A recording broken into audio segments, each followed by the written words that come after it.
इस फिल्म की शुरुआत होती है एक लड़की टेरी से, जो एक छोटे से शहर से न्यूयॉर्क शिफ्ट हुई है। वो एक डांसर है और डांस की दुनिया में कुछ करना चाहती है। आज जब वो एक शो कर रही थी तो अचानक उसका पैर मुड़ गया, जिससे उसके एंकल टखने की हड्डी टूट जाती है। वो दर्द की वजह से बुरी तरह चिल्लाने लगी और शो को बीच में ही बंद करना पड़ता है। इससे टेरी काफी मशहूर हो गई कि एक डांसर जिसकी शो के दौरान एंकल की हड्डी टूट गई है, वो गिर गई, जिस वजह से शो बंद करना पड़ा। अब उसके एंकल को ठीक होने में कुछ महीने लग गए। टेरी अपने एक दोस्त के साथ रहती है, लेकिन काफी टाइम से इन्होंने फ्लैट का रेंट नहीं दिया था। इसीलिए इनकी फ्लैटमेट उसकी दोस्त को कहती है कि टेरी से कहो वो भी अपना रेंट उतार दे। टेरी काफी बेहतर हो गई थी, इसलिए कई जगहों पर वो ऑडिशन देती है ताकि उसे डांसर के तौर पर चुन लिया जाए, लेकिन उसे कोई भी नहीं चुनता, जिस वजह से वो काफी परेशान हो गई, क्योंकि उसे काम की जरूरत है, जब तो वो पैसे कमा सकेगी। अब अगले दिन वो फिर से ऑडिशन देने जाती है। इस बार जो जजेस थे वो टेरी को पहचान लेते हैं और कहते हैं कि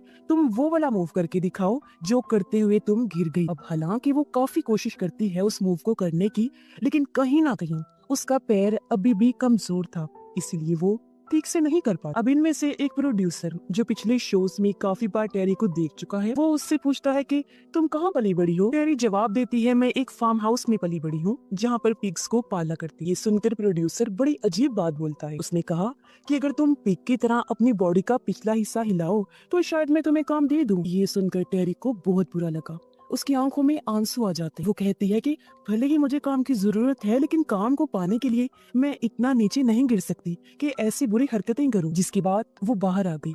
वो काफी टेंशन में आ जाती है और उसे डिप्रेशन की गोलियां खानी पड़ती हैं। तभी वो देखती है कि प्रोड्यूसर वहां से जा रहा है, इसलिए वो भी उसका पीछा करती है। उसकी बिल्डिंग तक आ गई और रिसेप्शन पर जाकर कहती है कि मैं उस आदमी से मिलना चाहती हूँ। उसे इंतजार करने का कहा जाता है, लेकिन अचानक टेरी की तबीयत खराब हो गई, क्योंकि उसने डिप्रेशन की बहुत ज्यादा गोलियां खा ली थी। इसलिए वो बाहर आकर उल्टी कर दी। एक बूढ़ा कपल जो वहाँ से गुजर रहा था वो टेरी को देख लेते हैं। कपल में औरत जिसका नाम मिनी होता है वो टेरी को संभालती है। अब ये कपल भी उसी बिल्डिंग में रहता था जहाँ पर प्रोड्यूसर रहता है। फिर अगली सुबह जब टेरी की आँख खुलती है तो वो खुद को उस बूढ़े कपल के घर पाती है। वो लोग टेरी से काफी अच्छे से पेश आते हैं। अब टेरी काम में मिनी की मदद करती है और बताती है कि मैं एक बैले डांसर हूँ, जिस पर मिनी कहती है कि देखना एक दिन तुम बहुत बड़ी डांसर बनोगी। जो सुनकर टेरी को काफी अच्छा लगता है। वो बताती है कि मेरी एंकल की हड्डी टूटने से फ्रैक्चर हो गया है, जिस वजह से मैं अच्छे से डांस नहीं कर पा रही हूँ। फिर अब वो कपल टेरी को सामने वाले फ्लैट में लेकर गई और बताते हैं कि ये भी हमारा ही फ्लैट है, अगर तुम चाहो तो यहाँ पर रह सकती हो और तुम्हें पैसे देने की भी कोई जरूरत नहीं है। ये सुनकर टेरी को हैरत हुई। वो पूछती है कि आप लोग मेरी मदद क्यों कर रहे हैं। वो जवाब देते हैं क्योंकि हमारा कोई वारिस नहीं है, हमें जब भी मौका मिलता है किसी की मदद करने का हम जरूर करते हैं। यहाँ पर पहले एक लड़की रहा करती थी, लेकिन एक दिन वो बिना बताए पता नहीं कहाँ चली गई। तब से ही ये फ्लैट खाली है और अब टेरी अपने फ्लैट में जाकर सामान पैक करती है और अपनी दोस्त को बताती है कि मुझे रहने के लिए एक बहुत अच्छी जगह मिल गई है। इससे भी अच्छी बात ये है कि मुझे कोई पैसे भी नहीं देने पड़ेंगे। ये सुनकर उसकी दोस्त समझाती है कि ऐसा मत करो, तुम्हें इस तरह अजनबियों पर भरोसा नहीं करना चाहिए। लेकिन टेरी उसकी बात सुनने को तैयार नहीं और सामान लेकर उस फ्लैट में आ जाती है, जिसका नाम है अपार्टमेंट 7A, जो इस फिल्म का नाम भी है। वो जब अपना सामान सेट कर रही थी तो उसे लड़की का जूता मिलता है जो पहले यहाँ पर रहा करती। पता चलता है कि इस लड़की का नाम जुआन है। तभी यहाँ मिनी भी आ गई। टेरी उससे जुआन के बारे में पूछती है। इस पर मिनी कहती है कि हम ज्यादा कुछ नहीं जानते। एक दिन उसके मन में पता नहीं क्या आया, वो अपना सामान पैक करके यहाँ से चली गई। मिनी बताती है कि शाम को हमें एक आदमी ने डिनर पर बुलाया है। अब वो और कोई नहीं बल्कि प्रोड्यूसर होता है, जिससे टेरी मिलना चाहती है। रात होते ही वो उसके घर पहुंच गई। प्रोड्यूसर बताता है कि मिनी और उसका हस्बैंड नहीं आ पाए, लेकिन टेरी को सुनकर कोई फर्क नहीं पड़ा, क्योंकि वो तो प्रोड्यूसर से मिलना चाहती थी, जो अब इससे काफी अच्छे से बात करता है और पूछता है कि तुम बैले डांसर क्यों बनना चाहती हो। टेरी बताती है कि एक कार एक्सीडेंट में मेरे मॉम डैड की मौत हो गई, जिस दुख से मैं डिप्रेशन में चली गई। लेकिन जब भी मैं डांस करती थी तो मुझे बहुत अच्छा महसूस होता था, इसीलिए मैं एक बहुत बड़ी डांसर बनना चाहती हूँ। अब वो टेरी को पीने के लिए एक ड्रिंक देता है, जिसे पीते ही उसे अजीब तरह के ख्याल नजर आने लगते हैं, जैसे उसके चारों तरफ बहुत सारे हाथ हैं। फिर बहुत सारे काले कपड़े पहने लोगों ने उसे स्टार के बीच में लिटाया हुआ है। ऐसा लग रहा है जैसे वो कोई रिचुअल जादू कर रहे हैं। जी हाँ, तभी एक शैतान भी नीचे से उसकी तरफ आने लगता है। खैर, अगली सुबह जब टेरी की आंख खुली तो वो अभी तक वहीं थी, पर तभी उसके पास प्रोड्यूसर आया। वो बताता है कि रात हम दोनों ने बहुत अच्छी गुजारी और अब मैं तुम्हें अपने प्ले में काम दे रहा हूँ। जो सुनकर टेरी बहुत खुश हो जाती है। अगले दिन वो प्रैक्टिस करने जाती है, जहाँ प्ले की लीड डांसर उसका मजाक बनाने लगती है। टेरी को जब अजीब महसूस हुआ, वो वॉशरूम जाती है। उसने देखा कि मेरे टांगों पर अजीब तरह के लाल निशान हैं। वो समझ जाती है कि जरूर रात को मेरे साथ कुछ बहुत बुरा और जबरदस्ती हुआ है। फिर जब वो घर वापस जाती है तो सबसे पहले वो मिनी के फ्लैट में गई, जहाँ उसकी पड़ोसन भी। मिनी उसे कहती है कि ये तुम्हारे एंकल को देखना चाहती है। पड़ोसन एंकल को चेक करके उस पर एक मरहम लगा देती है और उसे टेरी को देते हुए कहती है कि बेटा, ये तुम लगाती रहना, बहुत जल्द तुम्हारा एंकल बिल्कुल ठीक हो जाएगा। लेकिन अब टेरी को यहाँ के सभी लोगों पर शक होना शुरू हो गया था, क्योंकि वो लोग उसे अजीब नजरों से देखा करते थे। रात को टेरी मरहम लगाकर सो जाती है, जहाँ उसे एक बार फिर अजीब सा सपना आया। वो अपने सामने एक अजीब तरह का क्रिएचर देखती है। इससे पहले वो हमला करता, टेरी की आंख खुल गई। वो ठीक से सो भी नहीं पाती, काफी डिस्टर्ब होती है। फिर अगली सुबह जब उसकी आंख खुली तो देखती है कि उसका एंकल पूरी तरह से ठीक हो गया है, जैसे कभी कुछ हुआ ही ना हो, जिससे वो समझ गई कि उस मरहम ने बिल्कुल सही काम किया है। इसलिए आज वो प्रैक्टिस के दौरान काफी अच्छा परफॉर्म करती है। उनका ट्रेनर भी टेरी की काफी तारीफ करता है, जिससे उसकी खुशी का कोई ठिकाना ही नहीं रहता। इसलिए वो अपने रूममेट फ्रेंड को एक पार्टी में लेकर जाती है, जहाँ बड़े बड़े लोग आए हुए थे। इन्हीं में एक डॉक्टर भी था, जो टेरी को अपना कार्ड देते हुए कहता है कि तुम्हें जब भी किसी चीज की जरूरत पड़े तो मेरे नंबर पर कॉल कर देना। और अब जब टेरी किचन में गई तो वो मिनी और उसकी पड़ोसन को किसी बात पर बहस करते हुए देखती। टेरी जब उनसे वजह पूछने की कोशिश करती है तो वो नहीं बता और पड़ोसन मुंह बनाकर यहाँ से चली जाती। तभी यहाँ पर मिनी का हस्बैंड भी आ गया, जो अपने साथ एक बड़ा सा बॉक्स लाया था। वो टेरी को बताता है कि इसके अंदर तुम्हारे लिए एक गिफ्ट है। वो खुशी खुशी बॉक्स को खोलती है, जिसके अंदर काफी खूबसूरत कोट था। मिनी का हस्बैंड कहता है कि इसकी जेब में एक और गिफ्ट है, और जब टेरी ने चेक किया तो वो एक लॉकेट था। वो कहते हैं कि ये तुम हमेशा पहन के रखना, ये तुम्हारी अच्छी किस्मत के लिए है। इसलिए टेरी अपने फ्लैट में आकर उस कोट और लॉकेट को पहन लेती है, पर अचानक उसे ऐसा लगता है जैसे किसी शैतान ने उसका पेट पकड़ लिया हो। वो काफी डर गई, फौरन उसे उतार कर फेंक देती है। यहीं पर उसकी दोस्त भी थी। उसने जब पूछा कि क्या हुआ तो टेरी कुछ बता ही नहीं पाता। अगले दिन टेरी के पेट में दर्द होता है, उसे उल्टी भी हो रही थी, इसीलिए वो डॉक्टर के पास जाती है, उसी के पास जिसने उसे अपना कार्ड दिया था। वो टेरी को चेक करके बताता है कि तुम माँ बनने वाली हो। जो सुन वो काफी परेशान हो जाती है, क्योंकि वो फिलहाल कोई बच्चा पैदा करना नहीं चाहती। उसे डांसर बनना है, अपना कैरियर बनाना है। उसकी दोस्त पूछती है, क्या तुम इस बारे में प्रोड्यूसर को बताओगी? टेरी उदास होते हुए कहती है कि नहीं, क्योंकि वो इस बच्चे को कभी कबूल नहीं करेगा। वो मुझे प्ले से भी निकाल देगा, इसलिए मैं इस बच्चे को मरवा कर अपने काम पर ध्यान दूं। और अब के बाद से टेरी के साथ और ज्यादा अजीब चीजें होना शुरू हो गई थी। वो जब मशीन में कपड़े धो रही थी तो उसे किसी के होने का एहसास हुआ, और जब उसने मशीन में झांक कर देखा तो वहाँ एक बच्चा था, जो शैतानी बच्चा लग रहा था, और वो टेरी को घूर रहा होता है, जिससे वो घबरा गई, लेकिन खुद को शांत करती है, ये सोचकर कि ये मेरा वहम है। अगले दिन जब वो प्ले में गई तो प्रोड्यूसर उससे मिलने आया। कहता है कि मैं जानता हूँ तुम माँ बनने वाली हो, और मुझे इस बच्चे से कोई मसला नहीं है, और मैं चाहता हूँ कि तुम इसे पैदा करो। ये सुनकर टेरी थोड़ा खुश होती है, लेकिन उसे यकीन नहीं आ रहा था कि प्रोड्यूसर ऐसे कह रहा है। इसके बाद वो अपने फ्लैट में वापस आ गई, जहाँ मिनी और उसका हस्बैंड पहले से ही मौजूद। टेरी उन्हें देखकर काफी हैरान रह गई, पूछती है कि आप लोग यहाँ कैसे आए? वो बताते हैं कि फ्लैट की हमारे पास एक्स्ट्रा चाबी थी, और हम जानते हैं कि तुम प्रेग्नेंट हो, इसलिए हम तुम्हें कल डॉक्टर के पास लेकर जाएंगे। टेरी ने साफ साफ मना कर। वो बताती है कि मैं इस बच्चे को पैदा ही नहीं करूंगी, पेट में ही मरवा दूंगी। मिनी कहती है, ऐसा करना गुनाह है, अगर तुम्हें ये बच्चा नहीं चाहिए तो बस तुम पैदा कर देना, हम खुद ही इसे पाल लेंगे। वैसे भी हमारी कोई औलाद नहीं है, और इसके बदले हम तुम्हें अच्छे खासे पैसे देंगे, इससे तुम्हारा भी फायदा होगा, तुम्हारा डांसिंग कैरियर बन जाएगा। तब टेरी उनकी बात मान जाती है, लेकिन रात को जब वो सो रही थी तो उसे फिर से भयानक सपना आया, जिसमें बहुत सारे लोग अजीब तरह के कपड़े पहनकर, मास्क लगाकर उसके चारों तरफ खड़े हैं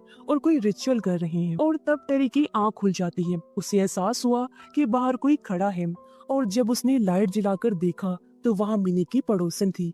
वो कहती है कि मैं इस बच्चे को दुनिया में आने नहीं दूंगी, वो टेरी पर हमला कर देती है। अपनी जान बचाकर वो एक कमरे में जाकर खुद को लॉक कर लेती है। तभी औरत नीचे गिर पड़ी क्योंकि उसे दिल का दौरा पड़ा था। ये देख टेरी फौरन एम्बुलेंस को कॉल करती है और वो फौरन उसे हॉस्पिटल ले जाते हैं। टेरी उस कपल से पूछती है कि उसने ऐसा क्यों किया। मिनी बताती है क्योंकि उसका दिमागी तवाज़ुन ठीक नहीं है, इसीलिए उसने तुम पर हमला कर दिया। जब दोनों वहाँ से चले गए तो टेरी को अपने फ्लैट में एक खुफिया दरवाजा मिलता है। वो जब अंदर जाती है तो उससे पता चला कि ये सीधा उस पड़ोसन के घर जा रहा था। टेरी पड़ोसन के घर आकर चेक करती है जहाँ बहुत अजीबोगरीब चीजें पड़ी हुई थी। उसे एक किताब भी मिली जिसके अंदर शैतान का जिक्र था और ये बिल्कुल वैसा ही शैतान था जिसे टेरी अपने सपनों और ख्यालों में देखा करती थी। यहीं पर एक लड़की की तस्वीर भी थी जो शैतान के बच्चे को पैदा कर रही थी। तभी टेरी को किसी के आने का एहसास हुआ, इसलिए वो किताब लेकर वापस अपने फ्लैट में आ जाती है, जिसके बाद वो प्रैक्टिस करने जाती है। लेकिन अचानक लेट डांसर का पैर अपने आप ही मुड़ गया। वो नीचे गिर गई और उसका पूरा जिस्म अजीब तरह से मुड़ने लगता है, इसलिए फौरन उसे हॉस्पिटल ले जाया जाता है। अब उसके बाद प्रोड्यूसर टेरी को कहता है कि मैं चाहता हूँ तुम लेट डांसर बनकर लीड करो, जिससे वो काफी खुश हो जाती है क्योंकि ये उसका सपना था। फिर वो दिन भी आ जाता है जब इनका शो था। टेरी की परफॉर्मेंस होती है और वो काफी अच्छा भी करती है, जिसके बाद वो अपने घर आ गई। उसने देखा कि पेट अचानक से फूल गया है और अंदर बच्चा हिल रहा है जैसे बाहर आने की कोशिश कर रहा हो। ये देख वो काफी परेशान हो गई और उसे डॉक्टर को कॉल करती है जिसने अपना कार्ड दिया था। वो कहता है कि बच्चे की सेफ्टी के लिए तुम्हें हॉस्पिटल में दाखिल करना पड़ेगा। ये सुन टेरी सोच में पड़ जाती है कि आखिर सबको इस बच्चे की इतनी फिक्र क्यों है। तभी उसने नोटिस किया कि दरवाजे के बाहर मिनी है। टेरी दरवाजे को लॉक कर देती है और कहती है कि मैं बहुत थक गई हूँ, आराम करना चाहती हूँ, आप कल आ जाना। इसलिए मिनी वहाँ से चली जाती और अब टेरी कैसे भी करके इस बिल्डिंग से निकलना चाहती है क्योंकि उसे भी पता चल चुका है कि इस बिल्डिंग में कोई बहुत बड़ी गड़बड़ है। इसीलिए वो अपना सामान पैक करके वहाँ से निकल जाती है और उस लड़की के बारे में सर्च करने लगती है जो उससे पहले वहाँ रहा करती, जिसके बारे में मिनी ने बताया था, यानी कि जॉन। टेरी जॉन के बारे में हर जगह पता करती है जहाँ उसकी मुलाकात एक आदमी से हुई। टेरी पूछती है कि जॉन कहाँ है। वो आदमी बताता है कि कुछ महीने पहले वो अचानक ही गायब हो गई, लेकिन उसका सामान आज भी हमारे पास। सैरी उसका सामान चेक करती है जिसमें उसे एक बाइबल मिलती है। वो देखती है कि बाइबल का वो सफा मुड़ा हुआ है जिस पर शैतान का जिक्र होता है। उसमें क्रॉस भी था। टेरी जैसे क्रॉस को पकड़ती है उसका हाथ जलने लगता है, जिससे वो समझ गई कि मेरे साथ जो भी हुआ है वो शैतान से जुड़ा हुआ है। और अब टेरी उस शैतानी किताब को जो उसे पड़ोसन के घर से मिली थी उसे चर्च में लेकर जाती। वो किताब नन को दिखाती है। नन उसे बताती है कि कुछ महीने पहले जॉन भी इस किताब को लेकर आई थी। वो काफी डरी हुई और परेशान थी। लोगों का कहना है कि कुछ लोग उसके पीछे लगे हुए थे, लेकिन उसका एक्सीडेंट हुआ और उसकी मौत हो गई। तभी टेरी के पेट में दर्द होने लगा। नन को जब महसूस हुआ कि वो प्रेग्नेंट है तो वो बताती है कि पहले शैतान ने जॉन को चुना था और अब तुम्हें चुना है। तुम्हें यहाँ से चले जाना चाहिए। तुम्हारे पेट में जो बच्चा है वो किसी इंसान का नहीं बल्कि शैतान का बच्चा है और अब तुम्हें कोई नहीं बचा सकता। ये सुनकर टेरी फैसला करती है कि मैं इस बच्चे को मरवा दूंगी, इसलिए वो अपने दोस्त के साथ बच्चा मारने के लिए चली जाती। और जब टेरी को लिटाया गया और डॉक्टर उसका बच्चा मारने लगी तभी अचानक टेरी डॉक्टर को जोर से टांग मार देती है, जिससे डॉक्टर पैरालाइज हो गई, यानी कि अब उसके हाथ पैर काम करना बंद हो गई थी। इससे टेरी को अंदाजा हो गया कि मेरे पेट में पल रहा शैतान का बच्चा बहुत खतरनाक और ताकतवर है और वो किसी को अपने करीब भी आने नहीं देगा। अब टेरी को पता था कि उसे क्या करना है। वो अपनी दोस्त को अलविदा कहती है ताकि उसे कुछ हो ना जाए और वापस उसी बिल्डिंग में आ जाती। इस बार टेरी सबसे ऊपर वाले फ्लोर के एक कमरे में गई जहाँ बहुत सारा रिचुअल काले जादू का सामान पड़ा हुआ था। टेरी इस कमरे को पहचान लेती है और उसे सब कुछ याद आ जाता है कि जब उसे प्रोड्यूसर ने ड्रिंक पिलाई थी तो वो बेहोश हो गई और वो सारे लोग उसे इसी कमरे में लाए थे और उस पर एक रिचुअल किया गया था जिसमें ही उसे प्रेग्नेंट किया गया। और तभी यहाँ प्रोड्यूसर भी आ जाता है। वो बताता है कि तुम्हारे पेट में जो बच्चा है वो हमारा गॉड है और जब तुम इस बच्चे को पैदा करोगी जो हमारा गॉड है तो तुम्हें भी उतनी ही अहमियत इज्जत दी जाएगी जितनी इस बच्चे की हो। ये सुनकर टेरी को काफी गुस्सा आ गया। वो चाकू से प्रोड्यूसर पर हमला करके उसे जान से मार डाला। तभी उसे शैतान नजर आया। उसने भागने की कोशिश की लेकिन तभी रिसेप्शनिस्ट ने दरवाजे को बंद कर दिया। दरअसल इस बिल्डिंग में जितने भी लोग थे वो सब आपस में मिले हुए थे। वो काले जादू के शैतानी कल्ट ग्रुप से जुड़े हुए थे जिसमें वो शैतान की पूजा करते हैं। अब टेरी को अपने सवालों के जवाब चाहिए थे, इसीलिए वो मिनी और उसके हस्बैंड के पास जाती है और उन्हें चाकू दिखाकर पूछती है कि तुमने ऐसा क्यों किया। तो वो लोग बताते हैं कि जब हमारे मॉम डैड की मौत हो रही थी तो हमारी मदद किसी ने नहीं, इसलिए हमने शैतान से मदद मांगी और उसकी पूजा करना शुरू कर दी। और तुम्हारे पेट में पल रहा बच्चा शैतान का वारिस हमारे गॉड की निशानी है। एक बार वो दुनिया में आ गया तो पूरी दुनिया में बस शैतान का ही राज होगा और हम सब कल्ट वाले भी उसके साथ राज करेंगे। टेरी कहती है मैं ऐसा नहीं होने दूंगी। वो चाकू को अपने पेट में मारने की कोशिश करती है लेकिन उससे ये हो नहीं पाता, इसीलिए वो बेचारी हार मान जाती है और उन लोगों से कहती है कि मैं भी तुम्हारे साथ कल्ट का हिस्सा बनना चाहती हूँ। वो रो भी रही क्योंकि शायद उसके अंदर कुछ और ही चल रहा था। लेकिन ये बात सुनकर मिनी और उसका हस्बैंड काफी खुश हो जाते हैं। वो टेरी को अपने बाकी ग्रुप के पास ले जाती हैं और सब टेरी के लिए काफी खुश थे, तालियां बजाने लगते हैं और उसका अच्छे से वेलकम करते हैं। फिर रात को ये लोग पार्टी रखते हैं जिसमें टेरी डांस करती है। डांस करते करते वो जानबूझकर खिड़की के पास आकर वहाँ से कूद जाती है। उन्होंने जब देखा तो टेरी की मौत हो गई। ये देखकर वो सब लोग बहुत ज्यादा दुखी हो जाते हैं। कुछ ही देर बाद यहाँ पुलिस भी आ जाती है पूछताछ करने की। वो एक एक्ट्रेस से सवाल कर रहे थे क्योंकि इस बारे में उसने ही खबर की। तभी यहाँ पर मिनी और उसका हस्बैंड भी आ जाते हैं और जब वो एक्ट्रेस को देखते हैं तो उनके चेहरे पर खुशी की लहर दौड़ उठती है क्योंकि उनका अगला शिकार ये एक्ट्रेस थी। वो अब उसे अपने जाल में फंसा कर अपने गॉड को पैदा करवाएंगे क्योंकि जब तक ये उसी दुनिया में नहीं लाएंगे चैन से नहीं बैठेंगे और इस चक्कर में न जाने वो कितनी मासूम लड़कियों को अपना शिकार बनाएंगे। और इसी भयानक एंडिंग के साथ ही ये फिल्म भी इधर ही खत्म हो जाती है।